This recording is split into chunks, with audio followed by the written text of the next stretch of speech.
Lisa just saw past anything that I was going through and loved me, loved my family. There was a lot of crying and sadness. It was and overwhelming. Then, the first time it was on the news,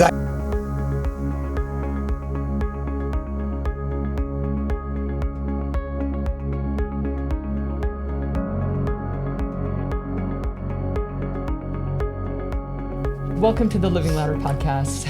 Today I have one of my best friends and an eternal friend, my sister and my roommate. And she's kind of amazing. If you haven't met Lisa Bernson, you're going to be blown away. Her story is so powerful. She has one of the kindest and most generous souls, but also she's like, somebody said, scrapbook royalty. Like, she's a serial entrepreneur. Everything she touches turns to gold. And it's just because of her energy and the goodness that she has. And we're kind of unlikely friends. That's the thing. Like how I ended up with a friend like Lisa Bernson. And then through my whole journey, through prison, when I got home from prison, Lisa has been through every step of the way. The day that I was sentenced, she showed up on the front door and said, I'm just here to cry with you. Nobody else knew what to say, but Lisa did. So I want to introduce you to the amazing Lisa Bernson. wow, I'm on your podcast. I know. This is in your home. In my home. And it's beautiful. I love this room. I'm proud of you. Thank you. Wow. So I want to share, the reason that Lisa and I have matching shirts today is because we really are roommates. And so Lisa's always on the go, and she'll come down and say, what do you have that I can wear? Because she doesn't have time to go to the store. And so she threw this shirt on, and then she loved it. And so both of us were like using it back and forth. And I said, you just need to have your own. So I went and bought her one. So we decided to wear matching shirts. Portia has the cutest clothes, honestly. And you get them at one store, you know your store. Yep. And I am not a shopper. So here you are. I'm never letting you move out.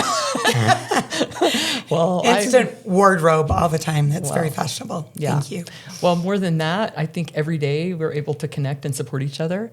And I got to a place in prison where community living worked for me. And so now my best friend basically has opened her home to my husband and I and our daughter.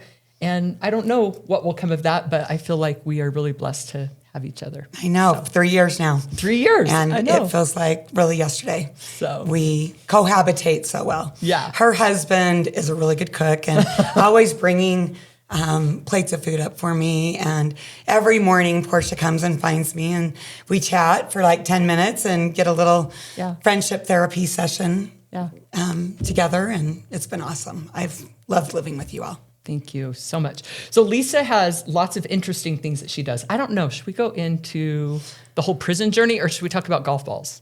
I'm an adventure warrior. And if anybody says, what is your title? I always say, I am the manager of chaos. Right. You know that. I'm always on the go. Yesterday, for example, I was kayaking down the Provo River with a bunch of girlfriends and then took my grandchildren on a 7-hour tour to find wild horses in the middle of the Western desert. Right. And that was a crazy story in itself. But yeah, I'm a serial entrepreneur.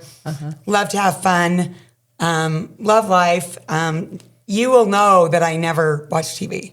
I don't even know how to really turn on the TV. So Chad has to come up and kind of help me. But she talked about the golf balls. Okay, this is crazy. This is crazy. As a serial entrepreneur, I started in scrapbooking with a magazine and had a TV show. And then what did I do? Go to financial literacy software. And then I went to, I don't know, you name it. But now I build pickleball courts. Right. So I had to move to a place where I could put a pickleball court in my backyard. Right. And it happens to be on the end of an 18th hole of a golf course. Right. So all of a sudden I was seeing golf balls and one of my friends said, Lisa, if you get a black light, let's just show this, and you go out at night, they're like Easter eggs and they just light up.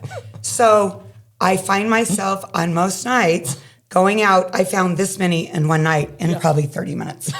And so you dress up in you dress up in your black ninja clothes, take friends out there, and you guys dive and we go in the thick of it. We go in all the thorn bushes and trees and sand and water. A few things I got to show these two because I just found these this week. But this is one of my favorite balls. It is a vice ball, but when it lit up, one way it was just this beautiful blue and the other one a beautiful maroon. Yeah. And it's one of the most beautiful balls I've ever seen. This one I have on my shelf. Oh, we got the wrong one. Darn it. There's one. Oh, it's right here. This one says chaos on it. Yeah. And I'm like, that's me. But there's 5 things I've learned from finding golf balls. Number one, it's super therapeutic for me just to go out. And then I come and I dump them out, and I know the Titleist and the Callaway are what everybody wants. So I wash them all, and I put them in tidy little boxes for all my friends that golf that want them. And then, but each golf ball tells a story for me. Yeah. There are different logos on them that I love, like a Pebble Beach logo, which is one of the most famous golf courses in the world, right. Or their own little logos. Sometimes they've just scrawled their initials or a certain symbol that they could find their ball. Everyone has a story, but perhaps my very favorite thing is I have a mentally challenged 45-year-old neighbor who every day goes and walks the same path to find golf balls. Yeah. And he has a little jar. And what I do is I find them by night. And then in the morning, I go throw them out for a path. And it makes me so happy to watch Buddy out there just finding these balls. And so it's many reasons. It's mostly selfish because it makes me really happy. Yeah. And it's something I do that, I've bumped into 2 coyotes and a black fox. So, hey, if you don't know where I am, I don't know. It's kind of, but they were nice animals. So, yeah. But that's the story behind the golf balls. That's why I think you had oh, there goes one. We lost one. You had a professional golfer on, and we gave him a big load of balls. Like, if I lived here, so you just have to know, we live right across from Utah Lake, and we have a view of the mountains. It's amazing. And then the backyard is the golf course.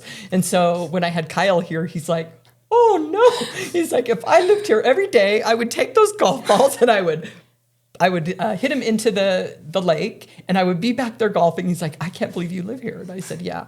Lisa she just has a lot of energy. So here's how Lisa and I met. It's kind of interesting because Lisa's a member of the Church of Jesus Christ of Latter-day Saints, as am I. But me, I was the wild one. I was the one that didn't go to church as a kid. I was the one that didn't follow the rules and really wasn't active until later. Lisa's always followed the rules, just who she is. It's kind of her superpower. She just has like a very grounded soul in knowing right and wrong, right? So I moved into a ward, and it was right when I was in the thick of my federal investigation.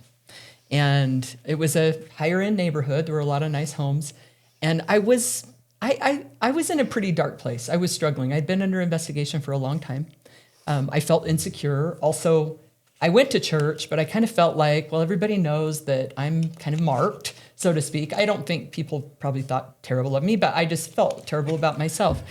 And I really didn't try to connect with anyone in the ward. And I definitely wouldn't have probably thought that Lisa and I would become as good friends as we have.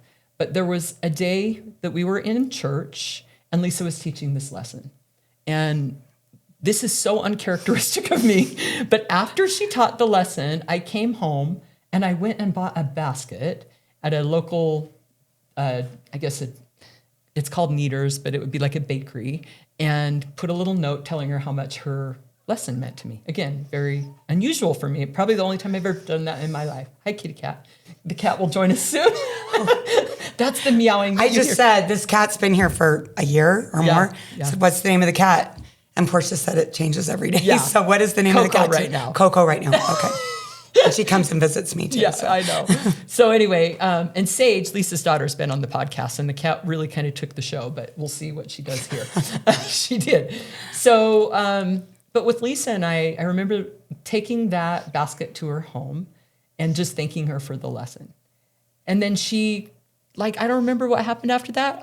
I just know that we became friends, and you welcomed me in a way that Lisa just saw past anything that I was going through and loved me. Loved my family. It turned out we had kids. Jackson, who was also been on the podcast, and Sage were actually baptized at the same time. Probably same day. Same day. Have pictures of them in white together. Yeah. And then through the years of my federal investigation, we stayed friends, and she supported me and didn't judge me and loved me. And then the day came where I was sentenced to go to prison, and it was on the news. It was kind of miserable. And that day, I know my whole community, my neighbors, everyone's been so supportive of us, but nobody knew what to say. Well, your dad was sick in the hospital. He actually passed away the next day. But that night, you came to my house, knocked on the door, and said, I am so sorry. I don't know what to say. I'm just here to cry with you. And you came in, and I was on the news at the time. My little girl's like, look, Mom's famous. And I'm like, oh, no. And you just hugged me and loved me. And I had 8 weeks before I would have to self-surrender to go to prison. And you asked me, what can I do for you? And I said, will you please just take care of my family? So 8 weeks later, when I went to prison, I think even within a month after that, you took my whole family on vacation for a week with your family. And we didn't have the money for that. Like, you just did that. While I was gone, your love and support of my family, and you actually came to visit me 3 times while I was in prison. It's not easy to come visit somebody in prison. Like, I was in Minnesota, Lisa lives in Utah, and she brought her daughter, Sage, who was also able to come visit. And honestly, like, I can't even tell you what it feels like to have a visitor, somebody from home. And I am so grateful for your love and friendship. So what was that like for you, this whole process? Well, I want to go back to, I think it's really important. Yes, Portia's reputation preceded her when you came into the ward, and you really had barriers up. They were that family that they always sat on the second row, same place. Yeah. And, you know, I kind of tried to say hi a few times, probably other people, but you especially had, just kind of walls up, like kind of, and I want to hats off to you. This is so important. It's something I learned, that you reached out to me first. When I was teaching that lesson, you started making comments, and I'm like, Portia Louder's making comments. I'm like, wow, and they're really good. And then you reached out to me first, and then I reached out to you and said, let's go to lunch. Right. And that's when we just went, come here. I feel like crying right now. We're friends. Yeah, we are. We're in this together. Yeah, we are. And I didn't know about all your craziness, but I just loved your get up and go. You have your entrepreneurial spirit. And we just lived really close to each other.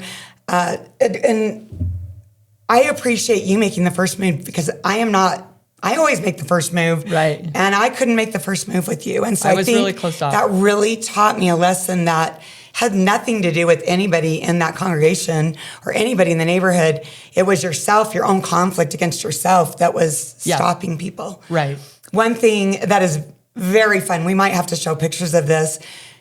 She had a baby while you were in that ward, and CJ, this is so sweet. CJ had some developmental issues. She was delayed when she was a baby. And and I was under so much stress. So I feel like it was just a really hard time. I'm under federal investigation. I have a brand new baby.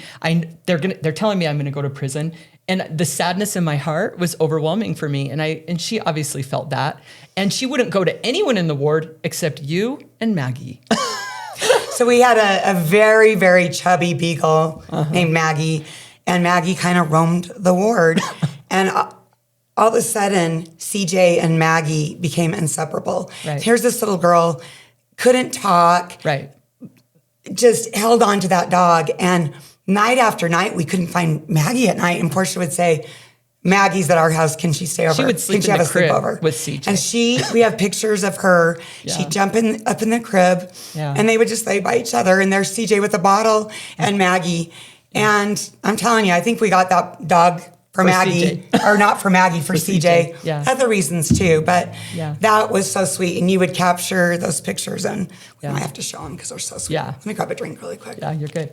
So for CJ, I mean, she's amazing. I've done a video. She'll probably be on the podcast at some point. She was 7 years old when I went to prison. So imagine the FBI showed up when she was born. Her whole life, I felt that weight and that stress.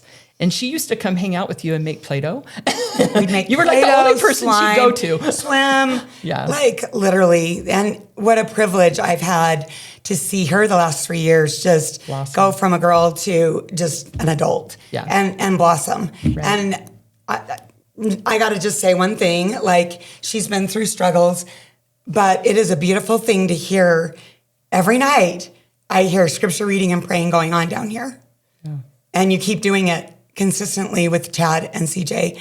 And we never know the difference. I know with my kids, we were very consistent with that. And I remember one time a child wrote home from his mission and said, I don't remember what was read. And I remember a lot of times not wanting to do it. And friends had to be there at 8:30 and sit with us. But I remember it was consistent. Yeah. The practice was consistent. And the feelings I had, I cannot deny. Yeah. And so I love that feeling in my home. I can hear it at night. Thank you for that. Thank you. Yeah. It's really blessed my home. It's something that I've learned is simple things consistently done can make such a difference. I know. Whether it's like get up, 5 minutes of meditation, prayer before I look at my phone every morning, walking for 10 minutes a day, reading a book for 10 minutes a day, finding something you're grateful for. Like those, and you do that every morning. Like you get up and you study, and those habits. The habits make all the difference. Small and simple things make great things come to pass. And right. It is. And our home is filled with that. So thank you. Yeah. So what was it like for you to come visit me in prison? Okay. So, well, first of all, let's go back to that crazy night when I did not know what to do for your family and knocking on the door. And if there's one thing I've learned in life, I get myself in the messy middle. I know you do. I do. Like everybody. And sometimes I shouldn't be in the messy middle, you know? But I'd been all day with my dad, who I knew was going to pass away. He had the death rattle going on. The hospice was there. I broke away, though, for an hour and said, I've just got to run over there. So I went, knocked on the door. You immediately welcomed me in. And there was a lot of crying and sadness. It was and overwhelming. Then, the first time it was on the news, we were all just sitting there. But I knew I was there to help you, and you were there to help me, and me with your family, and Chad with me, because in the end, the only thing that matters in this life is to love and lift. That's it. Right. That is it. And now look, all these years later, how I've gone through my own tragedies, and you all are in my home loving and lifting me, and it just has gone full circle. So thank you most people wouldn't answer the door, and most people would be like, nope, most people wouldn't dare knock. No, they're not. Oh yeah, I'm coming in. So prison. Yeah, it was very hard to get there. We had to fill out all kinds of paperwork. Crazy enough, two friends went with me. Uh-huh. One friend you knew, and they wouldn't said on let the her paperwork, in. I know her, and she got denied. Another one didn't know you and was able to come in. So there was no rhyme or reason there never is, to anything. Yeah. But I really loved getting in the middle of Portia's space. The first time, yes, I took my daughter, and we were ill-prepared. We didn't know you couldn't have shoes with ties, shoelaces. We didn't realize we couldn't wear underwire bras. And I'm sorry if that's saying too much here. No. But you had to go get different stuff there were at Walmart. things we had, so we had to run over to Walmart, and I was upset because that was taking away time we could have spent with you. There you are, Coco. I knew she liked me. Once we got in there, I first of all took a moment on our way to stop by and walk around the small church on the outskirts of town, because I knew that they were such a support system for you. Yeah. There were two people, older missionaries or two members of the church, came and met me at every week prison. would come. Yeah. And I thought, I gotta feel this. Yeah. We're driving by it. I'm like, Sage, we gotta stop for a minute. Small church. Yeah. So did that. It's a small community. Yeah.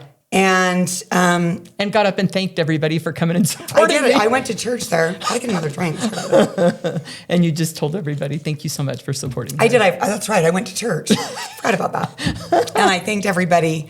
My best friend is right down. Thank you. You guys are lovely. Yeah. And I'm sure so many of them watch this now and are like, that's our girl. Walked in. It's very strange to go see one of your best friends that there are such high fences with barbed wire, and it definitely is high security federal prison. Right. Walked in, tough people, just kind of eyeing you over. You go through a process.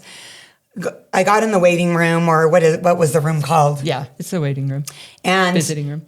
You look around, and it was an all women's prison. Right. So there's all these women in different places visiting with their families. It felt peaceful, though. There is a It spirit felt there. peaceful because it was families coming and visiting. It didn't feel as rough. And that's one thing you say over and over. People have this idea of everyone beating each other up. Yeah, beating each other up. There was a lot of love and compassion. There was a lot of love in this room. Now, you and Sage might have said this already, but, well, first of all, the first thing I did is I handed Portia a $100 bill, and she acted like I was giving her drugs, and she screamed, and she's like, I can't take that. I'm like, you need money. I was like, take it. It's only $100. And she's like, it was interesting. Yeah. And I said, is there anything I can do for you? And you said, well, there is a vending machine there. I love, what did you love in the vending machine? I don't even remember, yogurt or something we never got. Like anything she they said, had. there's 2 things in there I've been dying to have. So I went over, bought them for her. And we sat down. My daughter was there the first time. And she said, Sage, look around this room. I want you to see these are really good people. But the majority of these people are in here because of money. Yeah. You said 95%. Even if it's a drug deal, it's because they were trying to make money, right? Or prostitution, right. or it all comes back real to estate, or tax evasion. Money. You named them out. Yeah. And you said it comes back usually to money, 95% of the time. Yeah. She said, Sage, the first time, I had a great job, but the first time I found out there's a way I can make money easier with real estate, the first time I went to sign that form, something inside, which we call the spirit, said, don't do it. Right. And I stopped in my tracks and I did it anyway. Yeah. You looked at Sage and you first of all said, Sage, I've lost my freedom. I can meet with you here, have to go right back. I have rules. I'm missing my family. Yeah. I've got, it's a very set schedule. Yeah.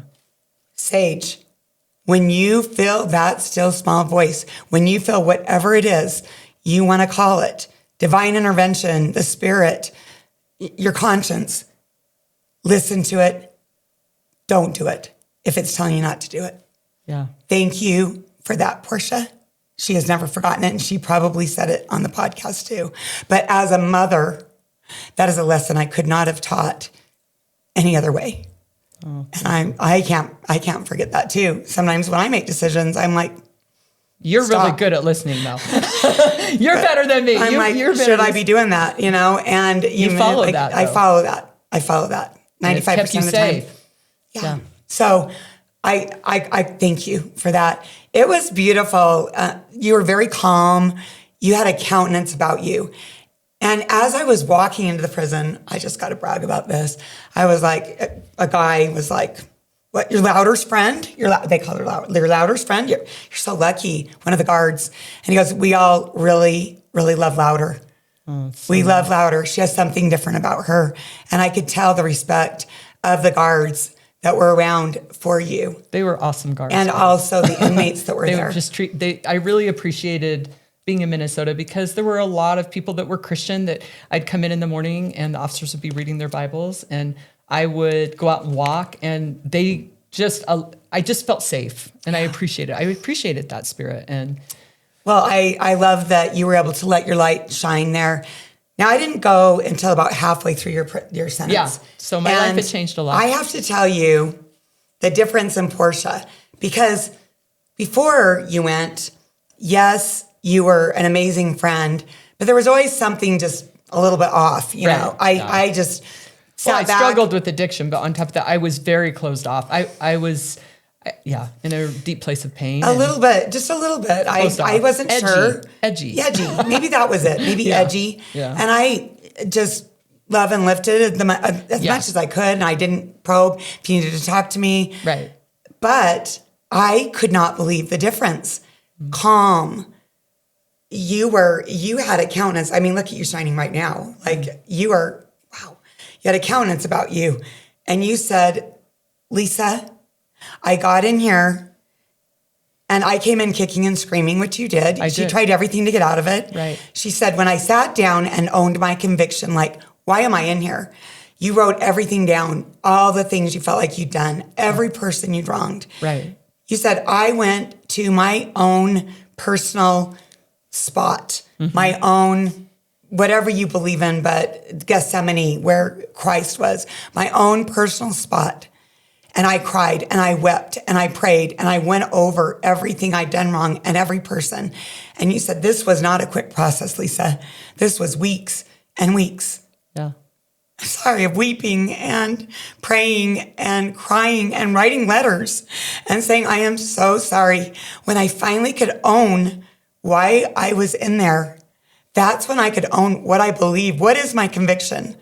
Yeah. My conviction, your conviction is, Heavenly Father has never left you alone and that you are of worth. Yeah. You have a loving Savior that is there holding your hand through everything.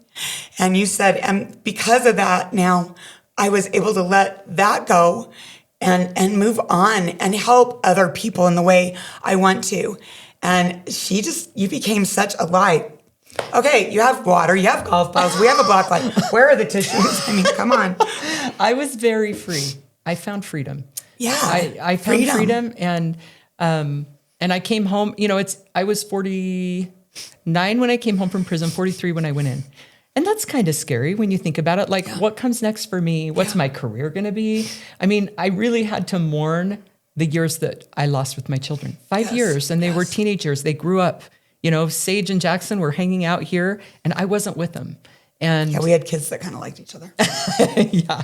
And for me, it was a place of humility and acceptance that I could just, for my children, I'm so grateful for their love and forgiveness.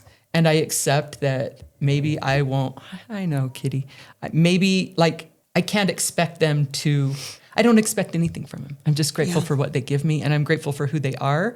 But it was almost like a death of my former self. It was like letting go of who I thought I was and not knowing who I was going to be. And that's scary. So scary. It's so scary. It's like I didn't know what my career would be. In fact, I was scared in a way to come home from prison because I found something inside myself. My younger years weren't like yours. They were pretty chaotic. And I started, I got pregnant really young. I struggled with addiction. I was in and out of relationships. And finally, I had this time span of figuring out who I was. And there was a lot of pain involved and acceptance for the mistakes that I made. And then I wanted to come home and show up as who I had become. And I didn't know if my family would accept me. I didn't know if my community would accept me, but part of me didn't care. I was so grounded in who I am and who I am to our Father in heaven that I felt very okay, free, That's, okay, one thing, I don't know if you've even mentioned, I'm telling all. It's okay, tell it all, girl. She came home to the very same neighborhood that she lived in when everything happened. I did. And a lot of things happened in that neighborhood and in that community. I was indicted in that neighborhood. I was on the news. A lot of people felt affected. Right. And hello. Hi, Coco. Okay. Okay, Coco. Well, okay.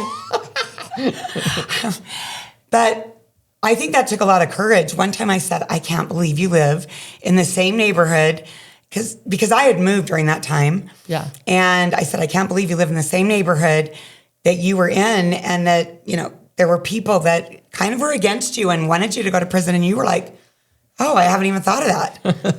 I don't even notice that. Didn't care anymore. That shows your freedom and that I love what you've said to me before, that you had betrayed your own heart for so long, letting that go. Yeah. You felt so good in your own skin. And you were like, oh, I didn't even think of that. Yeah. I love this community. I love this. And even once in a while, you'll get a nasty comment from somebody and you're like, I am so sorry. I'm sorry you didn't make the list in prison, but what can I do to, and you'll write a note or whatever. You over and over own it. Well, thank you. Own it all. And that's how you were able to get back in the community so beautifully. And it was funny. We went to my cabin for a weekend and I was just telling her about somebody that was going through something hard. And they're like, well, if he ever feels bad about his own life, just tell him to get in our car. There's a bullet going through it.